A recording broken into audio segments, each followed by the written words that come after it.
Hello friends, సిరి kitchen స్వాగతం. నేను మీ సిరిని. ఎలా ఉన్నారని అందరూ బాగున్నారా? అందరూ బాగుండాలి, అందులోనే ఉండాలి. ప్లీజ్ అండి, వీడియో నచ్చితే లైక్ చేయండి, షేర్ చేయండి, సబ్స్క్రైబ్ చేయండి. ఈరోజు విషయం ఏంటంటే, ఈ విద్య కాలంలో ఏదైనా ఒక విషయం అనుకుంటే, ఎప్పుడైనా సరే అనుకుంటే ఆ విషయం అవ్వలేదనుకోండి, దాని గురించి అయ్యో అనుకున్నాను, ఇలా చేద్దాం అనుకున్నాను, అలాగయ్యింది, అలా చేద్దాం అనుకున్నాను, ఇలా అయ్యింది అని కొంచెం ఇబ్బందిగా అనుకుంటే, ఆ టైంలో ఎప్పుడైనా కొన్ని రోజులు అలా ఉంటుంది మనసులో. మర్చిపోదాం అనుకున్నా అనిపిస్తుంది అనమాట. అయ్యో ఏంటో అలా చేద్దాం అనుకున్నాం కదా, అవ్వలేదు కదా, ఏంటో ఈ మధ్యన అనుకున్న పని అవ్వట్లేదు అనేదిలో ఉంటాం.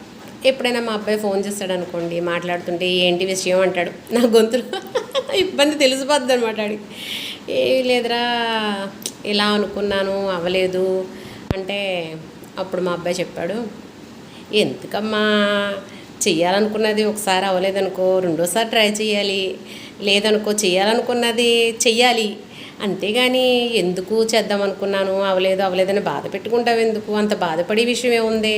ఈరోజు అవ్వలేదు, తర్వాత రోజు అవుతుంది, లేదా తర్వాత రోజు అవుతుంది, అంతేగాని ఎందుకో నిరుత్సాహపడిపోతావు అవ్వలేదని. కానీ ఒకటి, చెయ్యాలనుకున్నది మటుకు చేసేయి, కష్టమైన సుఖమైన, అంతేగాని అలా మనసులో పెట్టుకుని అలా ఆలోచించుకుంటా అయ్యో ఏంటో ఇలా అయ్యిందేంటి, అలా అయ్యిందేంటి అనుకోకు. అది మనకి తగ్గ పని, పర్వాలేదు, నేను చేయగలను, దానివల్ల మనకేం ఇబ్బంది లేదు అనిపిస్తే చేసేయి అంతే అని చెప్పాడు.